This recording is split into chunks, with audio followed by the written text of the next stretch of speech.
orar, gente, e depois aí desse breve relato aí, um pouquinho, né, da gente poder abrir um pouco da nossa vida junto de vocês, vamos orar, pedir a Deus que nos conduza no estudo de hoje.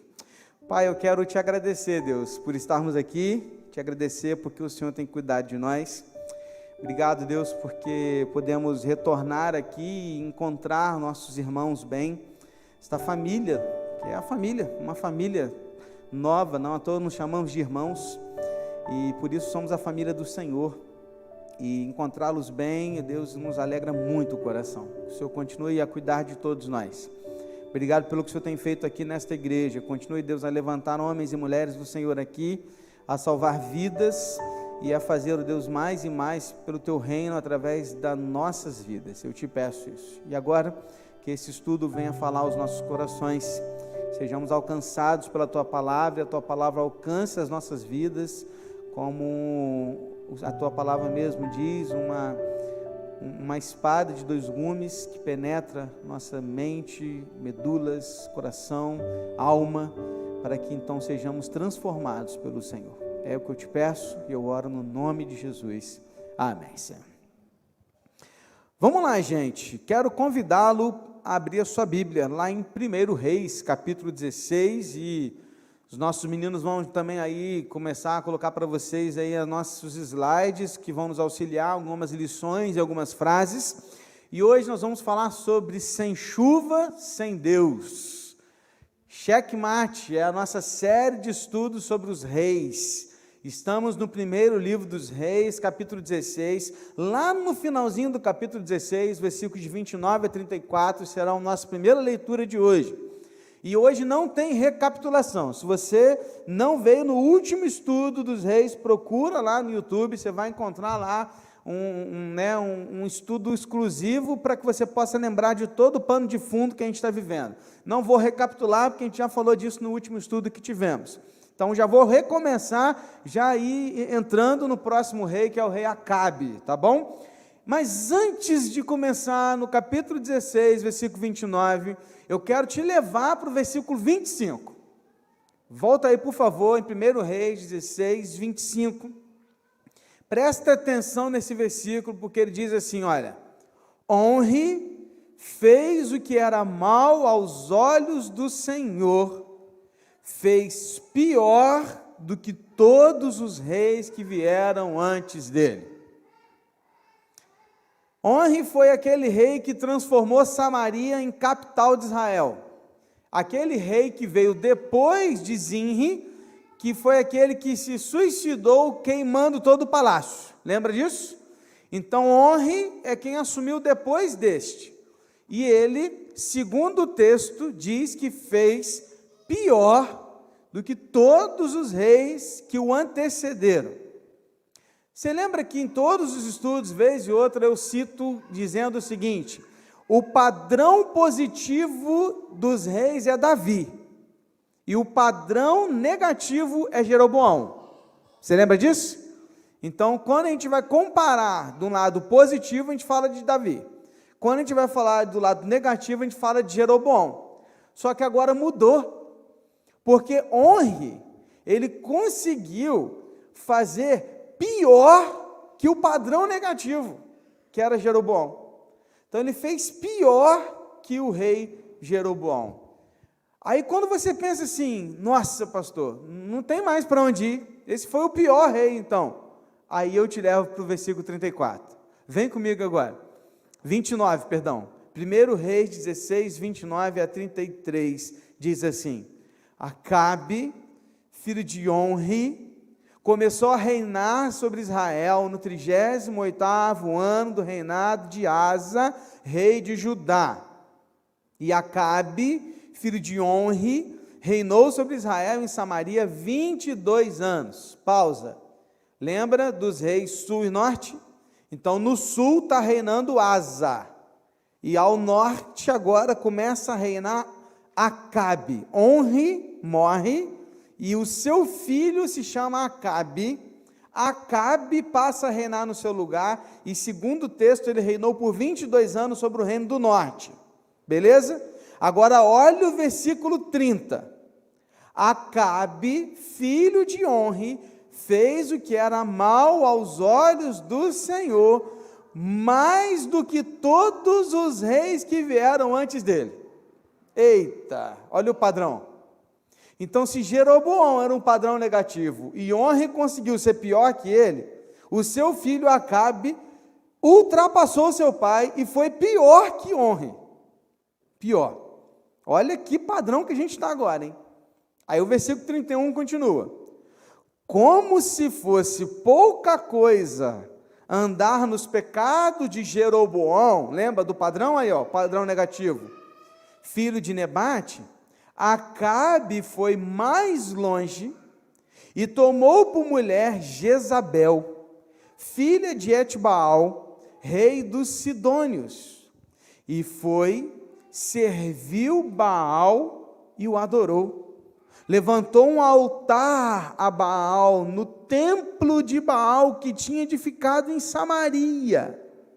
Acabe fez também um poste da deusa Azerá, de maneira que cometeu mais abominações para irritar o Senhor, Deus de Israel, do que todos os reis de Israel que vieram antes dele. É nesse momento da história que a gente está entrando. Se você pensa que até aqui foi ruim, agora piorou. Se até a honra e o negócio estava esquisito, Acabe conseguiu fazer pior. Acabe casou-se com uma mulher chamada Jezabel, que é literalmente o cão chupando manga. Jezabel é um nome que todo crente, quando ouve, já fala, já vem coisa ruim, né? Todo crente, mais novato que seja, ouviu Jezabel, já fica assim, isso aí não vale nada. Por quê? Porque Jezabel era e foi a pior esposa, em tanto que ela foi citada na Bíblia como nenhuma outra havia sido até aqui. Ao casar-se com esta mulher, Acabe estava interessado nos acordos financeiros, econômicos entre os povos, mas ele se esqueceu que havia uma lei, um mandamento, de que os filhos de Israel não poderiam casar-se com as filhas dos gentios, porque isso traria idolatria, isso traria uma mistura em que dois povos que estavam servindo a deuses diferentes não conseguiram viver juntos, e é literalmente o que acontece. O negócio ficou tão ruim, que Acabe, ao casar-se com Jezabel, ele constrói um templo na capital de Israel para Baal, que é um deus falso, que Jezabel traz consigo do seu povo. Então Jezabel traz a idolatria para dentro de Israel, e Acabe, ele não apenas adora a Baal, mas como ele constrói um templo e um altar para Baal, dentro da terra prometida. Além disso, ele também cria um altar para Azerá, uma deusa também, considerada uma deusa principal de Tiro, que era considerada pela mitologia a mãe de Baal. E Baal, ele era considerado o deus das estações do ano, o deus das colheitas, ele era considerado o deus da fertilidade, o deus da chuva. Então, quando Acabe traz Baal para ser o centro da adoração no seu povo, ele está trazendo como que se Baal pudesse controlar e ajudar o povo de Israel com relação às chuvas, às colheitas, ao plantio. Queridos, veja como que Israel está em decadência. Decadência. Se estava terrível já a situação até aqui, agora o negócio ficou pior ainda. Ficou muito ruim. E aí você pensa assim, quando você não imagina que há mais solução, e quando você pensa, chegou ao fundo do poço, e não tem mais jeito, vem o capítulo 17, versículo 1, e diz assim: então Elias, o tesbita, dos moradores de Gileade, disse a Acabe: tão certo como vive o Senhor, Deus de Israel, a quem eu sirvo, não haverá orvalho nem chuva nos próximos anos, a não ser quando eu disser. Uau! Uma luz no fim do túnel. É muito interessante a história de Elias, porque agora a gente vai estudar sobre Elias. Agora o foco não está no rei Acabe, está em Elias. E, cara, é muito legal, porque Elias surge assim, ó. Já percebeu? Não tem nada falando assim, e Elias nasceu e foi consagrado pela sua mãe, que teve tal, ele foi um nazireu, que consagrou. Não. Do nada, de repente, a Bíblia fala, e Elias estava diante do rei Acabe e falou, não vai chover mais a partir de agora, até o dia que eu falar que vai voltar a chover. Porque isso é o que Deus disse. De repente, surge Elias na história. E é muito legal porque Elias, ele é considerado aqui chamado de tesbita. Eu já te contei, vou lembrar um pouquinho dessa história com você, para te mostrar, só para você ter uma ideia do que é. Quando a gente era mais novo, Kelly e eu, já casados, a gente pastoreava os jovens lá no Belmonte, eu acho que a gente não era nem pastor ainda. E teve uma viagem missionária que nós fomos ao Paraguai. Nós fomos uma viagem missionária para o Paraguai, era uma cruzada, a gente entrou dentro do ônibus e paramos lá em Luque, em Paraguai. Em Assunção, em Luque, que Assunção é a capital, Luque é logo, né, ao lado de Assunção, ali é uma grande cidade também. E ali nós chegamos. E aí chegou Kelly e eu, novinhos, né, para você ver, ó, nós vamos fazer 10 anos aqui na Betânia esse ano, eu estou com 37, então, ou seja, eu vim para cá com 27. Eu devia ter uns 24, 25 anos de idade, nessa época. Novinhos, né, e aí o pastor, que era o pastor líder da cruzada, olhou para a gente e falou assim, isso aí nós vamos colocar na maior furada que tiver, nós vamos colocar esses moleques, né? Lógico. Então, o que eles pensaram? Vamos colocar eles num lugarzinho bem longe. Aí colocaram a gente, né? A gente dormiu em Luque uma noite, e a gente imaginando assim, pô, beleza, vamos ficar aqui na capital, né? Tranquilo, de boa, que nada. Entramos dentro de uma van, colocaram a gente dentro de uma van, com vários outros argentinos e um ou dois brasileiros, e a gente andou por 5 horas de van, por dentro do Paraguai. Direto. Quando chegamos lá, naquela cidade, no interior do Paraguai, imaginei, chegamos, só que não. Lá naquela igreja tinha um outro pastor que estava com o carro dele, e ele falou assim, agora vocês vêm comigo. Aí a gente andou mais 2 horas de carro, para dentro do Paraguai, chegamos num lugar chamado San Roque González. É uma cidadezinha no meio do nada. Não tem sabor de chocolate. Ah, lembrou de Sandy Júnior, né? Lá uma cidadezinha no meio do nada, irmãos, do nada. Chegamos lá, estradinha de chão, chegamos a casa dos irmãos que recolheram a gente, irmãos maravilhosos, carinhosos, amorosos, mas não tinha nada na casa deles, não tinha piso, não tinha nada, a cozinha era do lado de fora, assim, de barro, as galinhas pulavam em cima da pia do fogão, que era tudo de fogão, a lenha, essas coisas e tudo. No meio da cidade tinha um porco grandão assim, cara. O Cleide, o nome do porco era Bruno.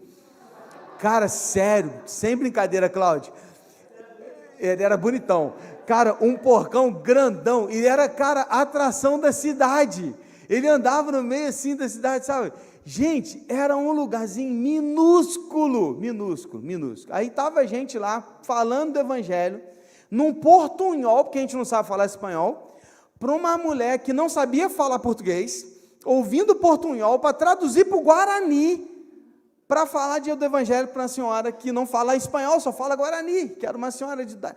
Um negócio assim louco. E a gente naquela cidadezinha não tinha nada, não tinha sinal de celular, não tinha nada. Pra você ter uma ideia, a gente era aconselhado a comprar água mineral, não tomar água de lá, porque a água realmente não é boa, né? Então compra água. A gente comprava água, a gente ia comprar água. A água nas vendinhas que tinha lá era vencida. Não tinha nem água dentro do vencimento. Se bem que a água não vence, né? Mas a gente comprava água mineral vencida, porque ninguém comprava.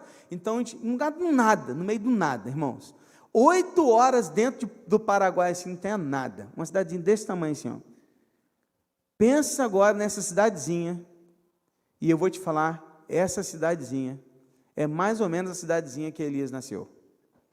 É uma cidadezinha que não se sabe nem onde é a localização dela no mapa bíblico daquele tempo. Não se sabe. O tesbita vem da cidade de Tisbé. essa cidade é mais ou menos São Roque Gonzales, no meio do nada, sem expressão nenhuma, sem conhecimento nenhum. Tanto que o termo tesbita se refere a algo de uma cidade desconhecida.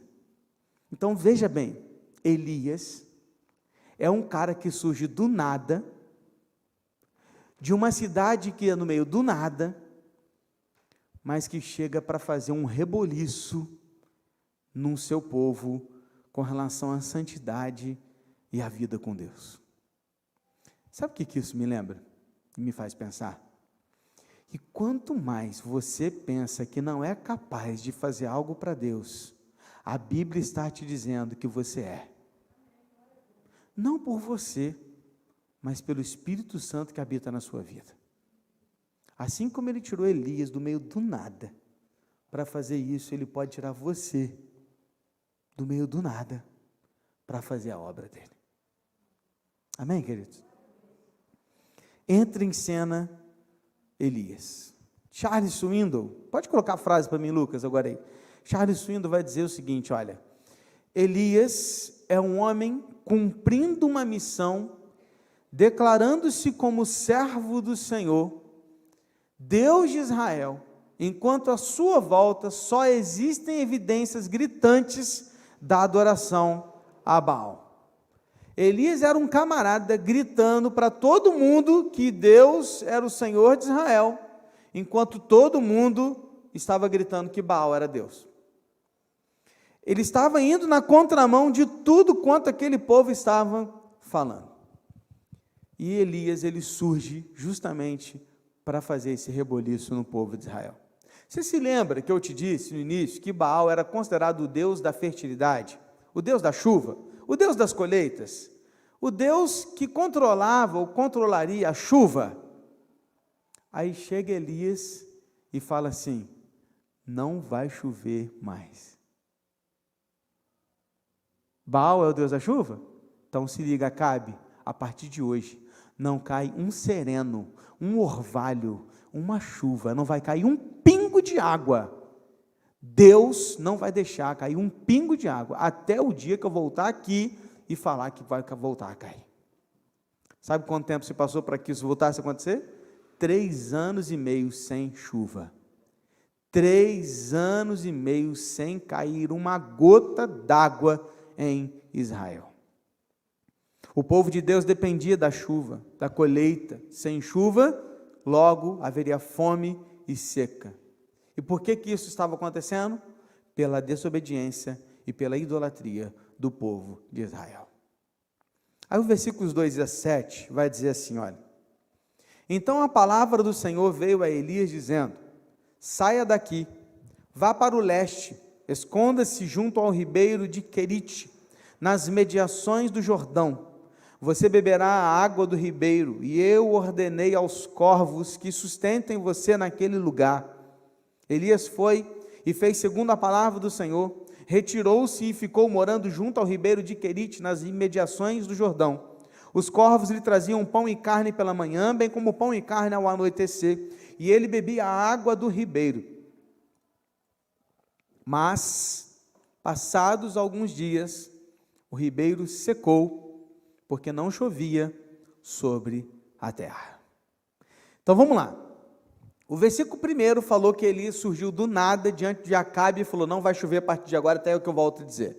E no versículo 2, Deus tira Elias de cena e manda para um lugar bem escondido. Por que Deus tira Elias de cena? Por 2 razões. Primeiro, que ele queria proteger Elias de Acabe, porque Acabe iria, de uma certa forma, caçar Elias, porque Elias era o culpado de não chover, certo? Então Acabe iria atrás dele. Então, primeira razão, ele estaria protegendo Elias. Segunda razão, seria um tempo de treinamento, de aperfeiçoamento, de forjar, de formar Elias, segundo a imagem que Deus queria dele, de como ele fosse. Então, por essas 2 razões, Deus tira Elias de cena.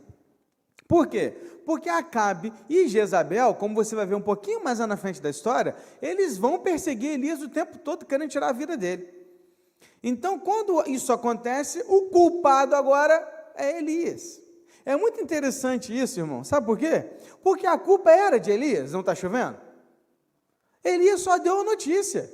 Elias foi usado por Deus para falar ao povo e ao rei que não ia chover, mas a culpa de não haver chuva não era a palavra de Elias, era a desobediência e idolatria do povo. Só que nós temos uma grande dificuldade em culpar as pessoas pelas nossas responsabilidades. Nós queremos tirar a nossa responsabilidade e jogar no outro. Esse tempo de férias eu assisti uma sériezinha, uma minissérie, não foi Netflix não, foi em outra mais assim aí. E aí, cara, não vou nem te falar qual que é a série para você não perder, né? De repente você vai ver um dia, eu vou te entregar tudo aí, é brincadeira. Mas resumindo a história, era uma mulher que era uma detetive, e ela veio descobrindo várias coisas assim, tudo, e no final da história ela descobriu que o filho da sua melhor amiga havia assassinado uma menina, e o pai desse menino, ou seja, o esposo da sua melhor amiga, já estava preso por causa desse mesmo crime, um crime lá envolvido lá. E aí essa melhor amiga virou para a detetive e falou assim: a culpa deles estarem presos é sua. Era dela? Não. A culpa deles estarem presos era deles, de terem cometido um crime. A detetive só fez o trabalho dela. Só que ela não sabia que ela ia descobrir que era o filho da melhor amiga. Quando ela descobre, ela não tem o que fazer, ela tem que prendê-lo. Só que qual que é a nossa vida, geralmente, o que a gente faz? A gente quer culpar o outro. Começou lá em Adão e Eva. Essa mulher que o Senhor me deu. Não, foi aquela serpente lá. A gente nunca assume a nossa responsabilidade.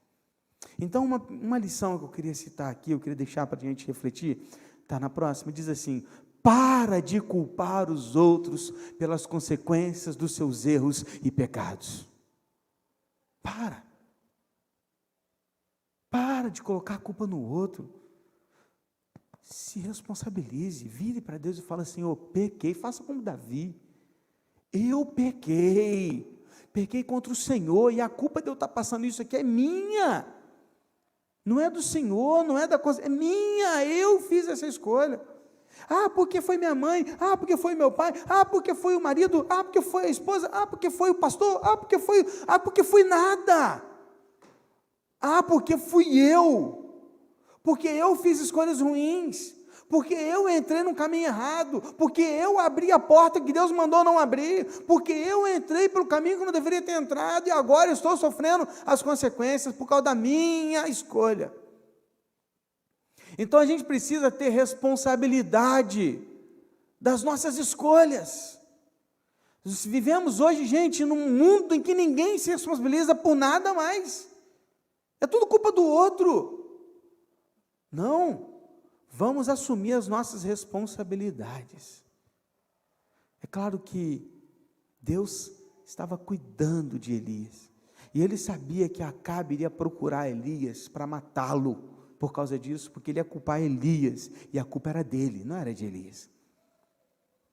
E aí ele tira Elias de cena, ele coloca Elias num lugarzinho quietinho, num lugar chamado Querite. E ao fazer isso, Deus tira Elias do seu ministério público. Ao ano sabático aí. Ele tira Elias do ministério público, tira o profeta do meio do povo, ele tira o profeta de cena, e ele coloca escondido. Sabe que além da seca, da chuva, aquele povo também estava experimentando a seca da palavra de Deus, porque o profeta não estava no meio do povo, para falar sobre Deus, a respeito de Deus, sobre quem é Deus. O silêncio do servo de Deus foi um julgamento divino àquele povo. A segunda lição que eu quero deixar para vocês está aqui, a próxima. O maior julgamento não é perder a vida, mas é perder o Senhor. Talvez para aquele povo o maior julgamento era não ter chuva. Talvez para eles o maior julgamento era: e agora? Nós temos chuvas, estamos na seca, o que vamos fazer? O maior julgamento não era não ter chuva, o maior julgamento era não ter Deus. O maior julgamento era não ter a palavra de Deus. Este era o maior julgamento que aquele povo estava passando. Sabe, gente, eu acho que a maioria de nós só vai entender isso na eternidade. A verdade é que nós não sabemos viver na dependência de Deus e da sua palavra. A verdade é que nós vivemos como se fôssemos os donos das nossas vidas e como se nós pudéssemos resolver todos os nossos problemas. E reclamamos muito mais quando perdemos algo que quando não podemos nos relacionar com Deus. A maior perda que nós podemos ter não é não ter uma bênção, mas é não poder nos relacionar com Deus. Isso é a maior perda. Esse é o maior julgamento. O maior julgamento para aquele povo não era não ter chuva, era não ter Deus. Pensa nisso, irmão. Talvez você sofre ou chore por ter perdido algo, enquanto você deveria estar sofrendo por não ter Deus, como um relacionamento íntimo e pessoal, dia a dia. Na torrente de Querite, Elias estava seguro, e ali Elias recebeu o sustento.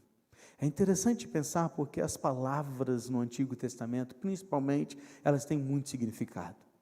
Por exemplo, Querite vem do hebraico sharat, que significa cortar, colocar no tamanho certo.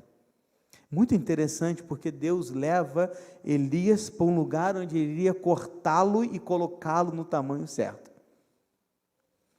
Essa palavra é usada como um verbo, geralmente era utilizada no sentido de uma peça de madeira de construção que deveria ser encaixada no tamanho certo que ela deveria ser usada, ou seja, ela era moldada por um lugar certo. Era esse verbo que era utilizado. Deus estava moldando Elias para colocá-lo no lugar certo. E aonde ele ia fazer isso? Em Querite. É a mesma palavra, a mesma ideia, por exemplo, não a mesma palavra, a mesma ideia, por exemplo, do Getsemane, que é prensa de azeitona. Era onde Jesus foi prensado. Naquele momento que ele chorava e ele orava ao Senhor. Por vezes Deus nos leva para lugares assim, para nos forjar e nos formar. Agora, Deus manda ele para lá. Tente imaginar Elias ouvindo isso de Deus. Tenta agora se colocar no lugar de Elias, tá? Porque presta atenção, a gente está lendo a Bíblia, nós estamos lendo a história. Ler a história completa, já sabendo o seu final, é uma coisa. Agora, pensa agora Elias, naquela situação, sem saber o que ia acontecer, e aí Deus vira para ele e fala assim: Elias, vai para Querite, fica lá, e eu vou te alimentar, e eu vou mandar comida para você através dos corvos. Você iria? Cara, sério, você iria? Pensa comigo, você obedeceria essa ordem? É meio ilógico, concorda comigo? Tem sentido? Não. Como assim? Deus vai me alimentar através dos corvos? Não tem sentido, vou ficar no meio do nada, não tem ninguém por perto, não tem nada, vou me alimentar de comida que os passarinhos vão levar para mim, e eu vou ficar tomando a água daquele ribeirão. Cara, como assim? Percebe, queridos, que quando a gente lê o texto, parece que foi uma decisão muito fácil de Elias. Bora! Não, querido, não foi algo fácil, é algo ilógico, improvável.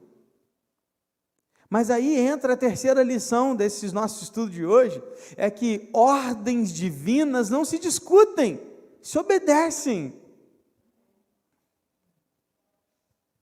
Talvez ao perguntar, você agora aqui, você ouviu essa pergunta e no seu coração aí, você se sentiu pelo impulso respondido, sim, eu iria, eu responderia sim. Talvez no impulso você respondeu que sim, ou você talvez ficou em dúvida, não sei, ou talvez você disse até não. Não sei qual foi a sua resposta íntima com relação a essa pergunta que eu te fiz. Mas, querido, vamos pensar com calma. Por vezes, nós não obedecemos sequer às ordens lógicas e claras de Deus. Quanto mais obedeceríamos às ordens improváveis, ilógicas e obscuras como essa.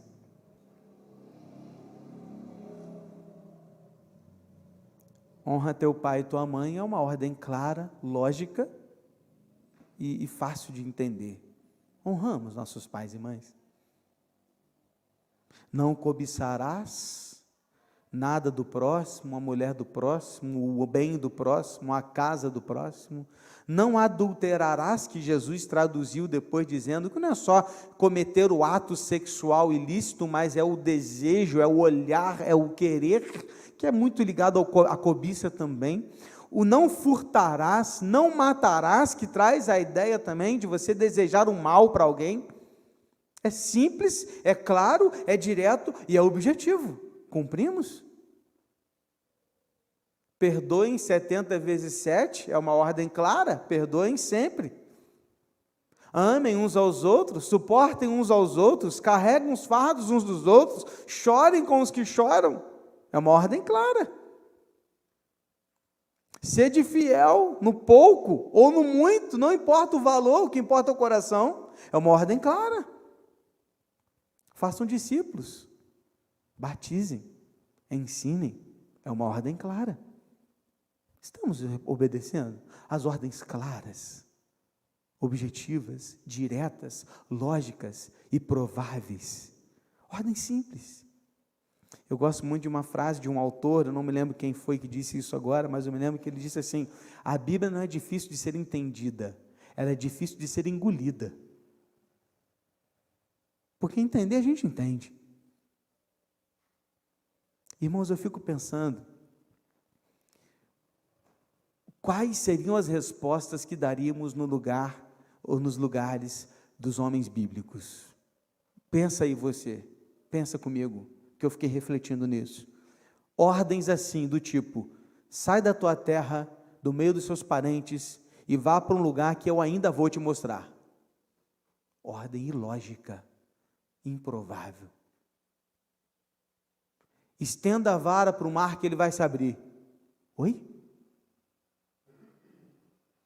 Deem voltas nas muralhas de Jericó 7 dias, e no 7º deem 7 voltas e elas vão cair. Oi? Faríamos? Vai com 300 homens. A Eunice leu aqui, sobre Gideão, antes um pouquinho, mas chegou no momento que ele vá com 300 homens enfrentar mais de 100.000 soldados, que eu vou dar a vitória. Vem andando sobre as águas, pode vir, vem cá. Vai para a beira de um riacho, que eu vou mandar comida para você pelos corvos. Não tem sentido, não tem lógica, não tem explicação. Só tem uma coisa: é a palavra de Deus. Queridos, eu fiquei pensando comigo e queria levá-lo a refletir. Ordens divinas não se discutem, só se obedece. Estamos obedecendo a Deus como realmente deveríamos? Poxa, será que no lugar destes homens iríamos aceitar todos esses desafios ilógicos e improváveis, pelo simples fato de ouvir a voz de Deus? Pastor, mas eles ouviram Deus, pastor. Uai, e você não ouve? O que Deus está falando com você através da Bíblia, não é Ele que está falando? Sim. Deus fala muito mais conosco hoje do que Ele falou com 1 ou 2 homens em toda a história bíblica. Sabe por quê? Porque nós temos uma Bíblia com 66 livros, repleto de Deus falando conosco, e qual nós sequer conseguimos ler ela inteira. Uma vez na vida, pelo menos. Não vou nem pedir para você levantar a mão, para não te envergonhar.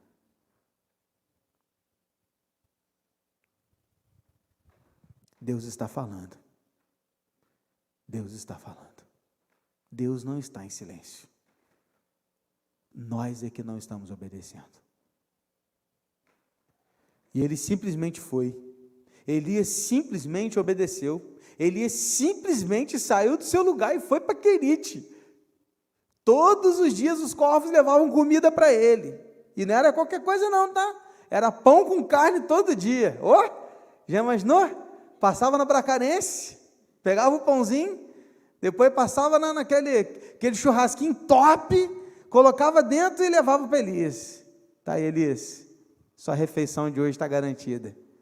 Todos os dias, os corvos ainda, é algo tão improvável, porque os corvos eram considerados animais impuros para os israelitas.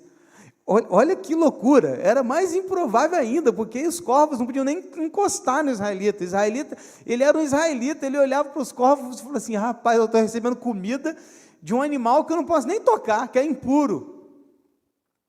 E ele era alimentado. Não eram comidas ruins, não, irmãos, não eram as carnes velhas que os corvos comiam, não, tá? Era carne nova, carne boa, comida boa. Deus só usava o corvo como um instrumento, mas não era a comida que o corvo comia, não. Comida boa. Todos os dias ia lá e chegava, uau, todo dia. Deu tudo certo, pastor? Que legal. Sim? Não. Oi? Não? Não? Vem comigo. Olha o versículo 7. Olha o versículo 7. Deixa eu voltar aqui para não perder. Mas, passados alguns dias, o ribeiro secou, porque não chovia sobre a terra. Puxa vida! A única fonte de água que Elias bebia era aquele riacho. Elias estava fazendo a vontade de Deus, irmãos. Elias estava no lugar que Deus queria. Elias estava lá lutando pela santidade, e de repente ele não tinha mais água para beber. Não, não pode. A nossa teologia da prosperidade não suporta ouvir isso, de que Deus parou de mandar água para Elias. Como assim? Não, então Elias estava em pecado, porque acabou a água, Elias estava em pecado. Não, irmãos, não estava não. Fazia parte do plano de Deus. Fazia parte do plano de Deus que o riacho secasse. Então, uma frase que eu coloquei para você também aí, que ela diz assim, olha: alguém disse bem que a vontade de Deus nunca nos conduz a um lugar em que Deus não pode nos proteger ou cuidar de nós. E Elias descobriu isso por experiência própria. Deus nunca vai nos conduzir a um lugar em que Ele não possa cuidar e proteger cada um de nós. Sabe por quê? Porque o lugar mais seguro é no centro da vontade de Deus. Parece familiar a experiência de Elias para você? Já aconteceu assim na sua vida? Estava indo tudo bem e de repente o riacho secou? Um dia você estava trabalhando normalmente, saindo de casa, indo trabalhar, e no outro você não podia mais sair de casa, porque a pandemia chegou e todo mundo ficou em casa. O riacho secou. Você estava com a sua família completa, cheia de alegria, de repente a morte chega inesperadamente à vida de um dos seus, e o riacho secou. Você tinha amigos, vivia bem com eles, e um belo dia alguém te trai, há uma traição, e a amizade foi por água abaixo, o riacho secou. Seus filhos estavam todos na igreja, servindo ao Senhor, mas por algum motivo eles abandonaram o Senhor. Seu negócio estava indo bem, você tinha trabalho, mas perdeu. Você tinha uma renda, agora não tem mais. Você tinha saúde e perdeu. O riacho secou. Eu me lembro de duas experiências muito ruins para mim, quando eu era mais novo. Um eu ainda era solteiro e o outro já era casado. Ainda solteiro, estávamos num domingo almoçando lá na casa dos meus pais, depois do culto, no domingo, e a Kelly tinha ido lá almoçar com a gente, nós já namorávamos, e naquele dia, naquele domingo, de uma forma inesperada, a Cris, minha cunhada, chega no portão, chorando e gritando: Kelly, a mãe, morreu. Inesperado. Saiu de manhã para ir no mercado com meu sogro, passou mal no mercado e morreu. Morreu. Não tem explicação, o riacho secou. Até hoje sentimos falta dela. Certo dia, já casado, recém-casado, morava um pouco mais acima da casa dos meus pais, lá no açude mesmo, e eu desci o açude a pé até no final do retiro para pegar uma carona com um amigo meu. Nós trabalhávamos na Cesbra, aqui em Três Poços, então tinha que pegar 2 ônibus, então combinava com ele, a gente vinha de carro. E eu passei em frente à casa da minha mãe, o carro da minha mãe estava do lado de fora, e aquilo não era comum. Era 7 e pouca da manhã, 7 horas. Olhei e falei, estranho. Mas fui, continuei caminhando, entramos dentro do carro do meu amigo e fomos passando aqui na Radial Leste, aqui, quando cruza para chegar na BR-393, o meu telefone toca, era minha mãe, chorando, dizendo que minha avó havia falecido. Minha avó materna, criado com ela, morou sempre perto da gente, a vida inteira, nova, 60 e poucos anos, passou mal à noite, foi para o hospital e morreu. Inesperadamente o riacho secou. Sabe, queridos, todos nós estamos sujeitos a ver o riacho secar. Todos nós. A qualquer momento, o riacho vai secar para alguém. Só que, às vezes, a gente entende e interpreta errado. Eu queria que você entendesse isso. Olha, pode colocar a próxima frase, Lucas, por favor, que diz assim: riachos secos não cancelam de modo algum o plano providencial de Deus. Muitas vezes, os riachos fazem que os planos sejam revelados. Às vezes, a ideia que a gente tem é de que os riachos secos saíram da vontade e do controle de Deus. Não. Não, porque os riachos secos fazem parte do plano maior de Deus para as nossas vidas. Dá para entender tudo, pastor? Não. Mas dá para confiar. O que eu aprendo com o riacho seco? 2 últimas lições para a gente terminar, porque hoje nós vamos terminar por aqui. Uma primeira lição, pode colocar a próxima aí. O Deus que dá a água é o mesmo que retém a água. O mesmo Deus que dá água, Ele também pode reter, irmãos. Os nossos sentimentos nos dizem que uma vez que Deus deu, Ele não pode mais tirar, mas isso não é verdade. Deus deu um filho, Ele não pode mais me tirar um filho que Ele me deu. Pode.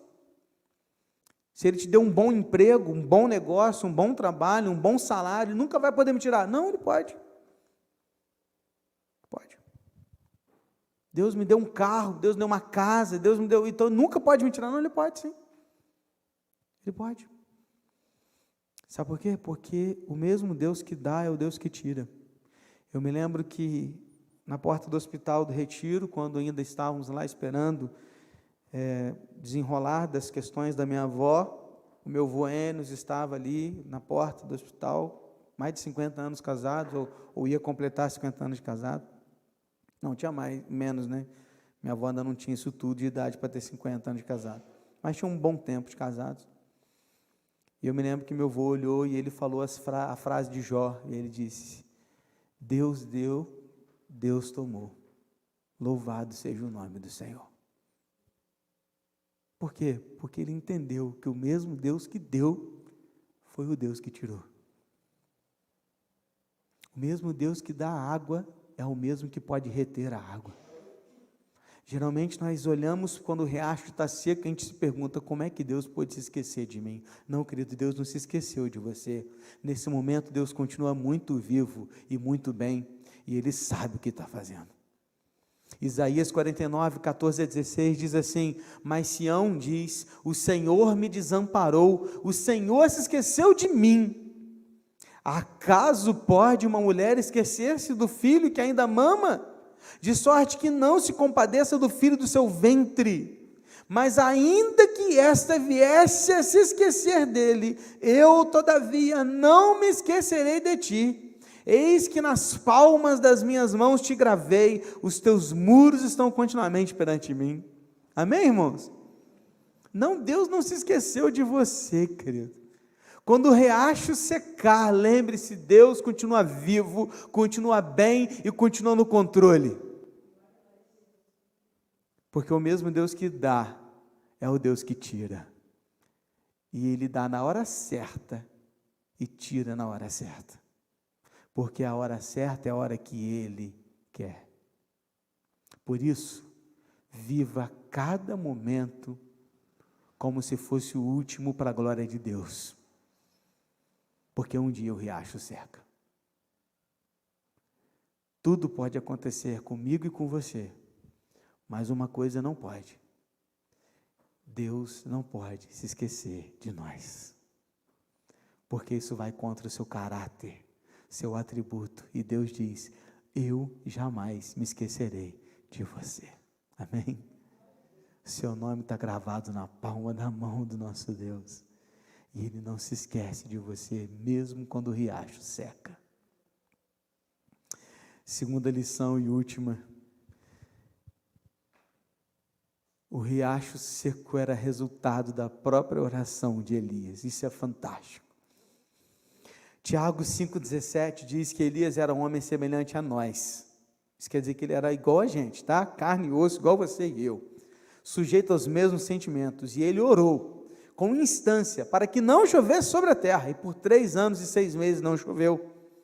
Isso significa, queridos, que não ter chuva foi resultado da oração de Elias. Logo, o riacho secar foi resultado da resposta da oração que Deus deu a Elias. Porque se o riacho secou é porque não tinha chuva, e não tinha chuva porque Deus ouviu a oração de Elias. Ver o riacho secar é ver Deus respondendo à oração. E às vezes a gente se esquece disso, porque às vezes a gente pede coisas a Deus, e Deus responde às nossas orações, mas as respostas que Deus nos dá, geralmente vão contra aquilo que a gente esperava. E às vezes você está pedindo algo para Deus, e Deus está te respondendo, só que Ele está travando uma coisa aqui, Ele está fechando uma porta ali, Ele está te dando uma dificuldade ali, Ele está te colocando uma provação aqui, Ele está te colocando ali naquela situação para você enfrentar aquele muro, aquele obstáculo. Por quê? Porque tudo aquilo é resultado da oração que você fez. Quando você pediu para ser mais santo, quando você pediu para ter mais paciência, quando você pediu para ser mais próspero no Senhor, quando você pediu respostas de Deus, Ele foi te dando. Só que às vezes as respostas que Deus está nos dando, elas estão nos formando, nos forjando, como Querite estava formando e forjando Elias. Ou seja, querido, às vezes o riacho seca para nós, e o riacho seco é a resposta de Deus para as nossas orações. E mais uma vez a teologia da prosperidade pira quando ouve isso, porque isso não tem nada a ver com prosperidade. Mas é Deus dizendo: eu estou no controle de todas as coisas. Glênio Fonseca disse, uma última frase que eu quero deixar para você, diz assim: olha, antes de Deus usar uma pessoa no programa do seu reino, Ele primeiro precisa transformá-lo num vaso novo. E transformar-nos em vasos novos, muitas vezes Deus primeiro fecha o riacho, para nos fazer vasos novos. Está pronto para ser um vaso novo? Deus quer te levar para Querite, quer te formar e te forjar a imagem que Ele quer, para te usar da maneira que Ele quer, na hora que Ele quer, aonde Ele quer, para a glória dEle. Você quer? Está disposto? Está afim? Isso significa que em alguns momentos você vai receber comida de corvos. Deus vai cuidar de você assim, na sua boca. Mas vai ter momentos que não vai ter mais água, o riacho vai secar. Mas nas duas situações, Deus está no controle, está te ajudando, está te formando, para te fazer alguém como um vaso novo para a obra dEle. Às vezes o riacho vai secar. Quero compartilhar com você uma mensagem que eu recebi ontem, de um amigo que você conhece muito bem. E eu pedi para que eu pudesse compartilhar essa mensagem com a igreja, e vou fazê-la também no domingo. porque no domingo eu quero ver como que a gente pode ajudá-lo de uma forma financeira. Você conhece o pastor Marcão? Todo mundo, quem conhece o pastor Marcão? Lembra dele? A mensagem dele que chegou a mim foi assim: graça e paz, meus amigos. O meu câncer na medula, segundo o médico, deu uma alterada. Então, o doutor entendeu que vou precisar dar início a uma quimioterapia. Já estou tomando os medicamentos preparatórios para a quimio. A minha esposa, Ana Paula, está em depressão profunda, com síndrome do medo, e para complicar um pouco mais, o meu filho Lucas está desempregado. No momento estou sem ministério fixo, mas eu sei em quem tenho crido. E mesmo em meio a tudo isso, tenho visto claramente a paz e o cuidado do Senhor Jesus. Se puder lembrar de nós em suas orações, fico feliz. Forte abraço. Mesmo em meio a todas essas aflições, Deus irá nos presentear com um neto que está a caminho. Seu nome será Pedro.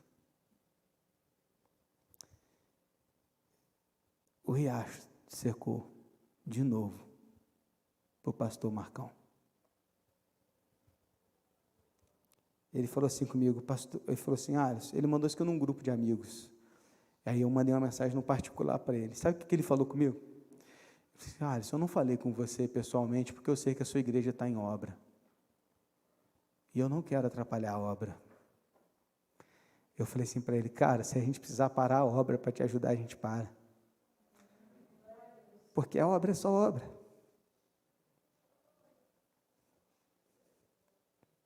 O riacho secou.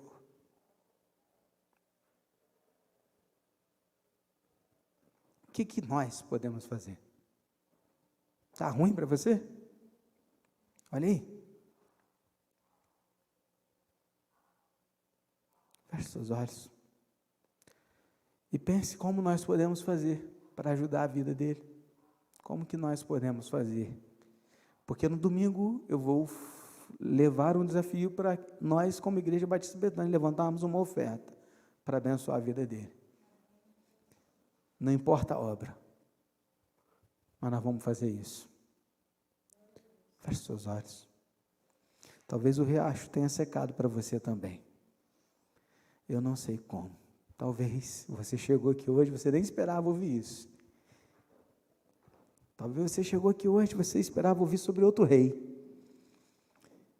E Deus está falando aos nossos corações de uma forma diferente hoje.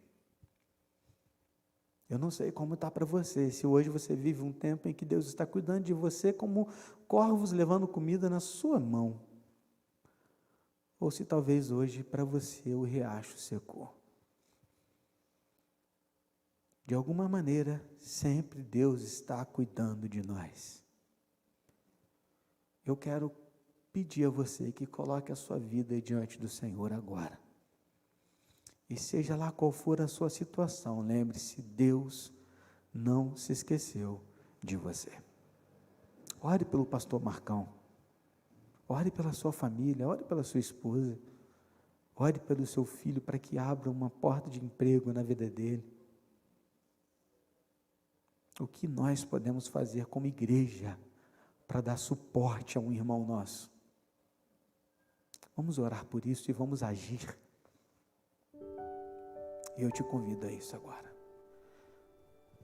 Pai, nós estamos aqui diante do Senhor, nessa palavra improvável, porque não tem nada que ver com o que a gente estava ouvindo até agora. E de repente o Senhor muda toda a trajetória, para nesse momento falar aos nossos corações de forma tal.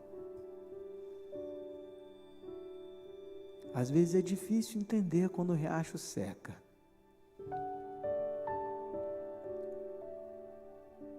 E por mais que seja doloroso, porque ajuda-nos a olhar para cima, para o Senhor, e nos lembrar que o Senhor continua sendo Deus. Que o Senhor continua sentado no seu trono. e que o Senhor continua soberano, e de que o Senhor continua poderoso, e de que o Senhor continua onisciente, e de que o Senhor continua cuidando de nós. Pai, eu quero te pedir muito especial para a vida do nosso amigo Marcão. Ó Deus, alguns meses atrás ele estava aqui brincando com a gente, compartilhando da alegria, comemos um churrasco juntos. Algo que nós poderíamos dar para ele naquele momento foi isso. E esta igreja abençoou a vida dele. Talvez a igreja nem saiba disso, mas abençoou. Ríamos, conversávamos, falávamos sobre projetos, sobre planos, sobre novos ministérios. Ele precisava disso e almejava um outro ministério. E agora uma notícia dessa que nos faz perceber que o riacho secou. Mas ainda assim nós sabemos que o Senhor está no controle de todas as coisas. Primeiro eu queria muito te pedir que o Senhor cuidasse daquela família, que o Senhor cuidasse do coração da Ana Paula, que o Senhor desse ânimo, restaura Deus o coração dela, restaura a alegria, restaura Deus a harmonia, restaura e traga Deus paz ao seu coração, que ela vença o medo, que ela consiga vencer o medo que ela tem sentido, essas coisas. Imagino como ela não deve estar se sentindo, desde que toda essa história aconteceu, desde que tudo veio à tona, e desde que o Marcão ficou muito mal, doente, à beira da morte. Eu me lembro que ela era uma guerreira, e de repente, ela desabou também. E, ó Deus, eu quero colocá-la diante do Senhor, quero colocar o Lucas diante do Senhor. Abre uma porta de emprego para o Lucas, menino tão bom, menino de caráter, estudioso, trabalhador. Dê ele uma nova oportunidade. E continua cuidando da Poliana, do seu filhinho que está vindo, cuidando do Pedro, para que seja uma bênção esse menino nessa família, para que ele venha com muita saúde, para que ele seja um presente do Senhor nessa vida, na vida dessa família. E Deus, já estou te pedindo de uma vez, para que no domingo o Senhor faça, Deus, um mover nessa igreja, para que a gente consiga levantar aqui, Deus, uma ajuda ao Marcão, de uma forma tal que ele possa ser muito abençoado por esta igreja, por intermédio dela, porque a bênção é do Senhor. Por favor, Deus, e ajuda-nos a perceber que por mais que às vezes a vida esteja tão difícil, o Senhor continua sendo Deus. Obrigado por essa palavra, obrigado. E agora que o amor de Deus o Pai e a graça salvadora do nosso Senhor e Salvador Jesus Cristo, a comunhão e a consolação do Santo Espírito de Deus, esteja com todo o povo de Deus parado na face da terra, mas em muito particular, com o teu povo aqui neste lugar, agora e para todo o sempre. Amém, Senhor. Que Deus abençoe grandemente a sua vida, e que esta palavra tenha encontrado um lugar muito especial no seu coração. Amém? Com uma oração silenciosa, nós encerramos o culto dessa noite.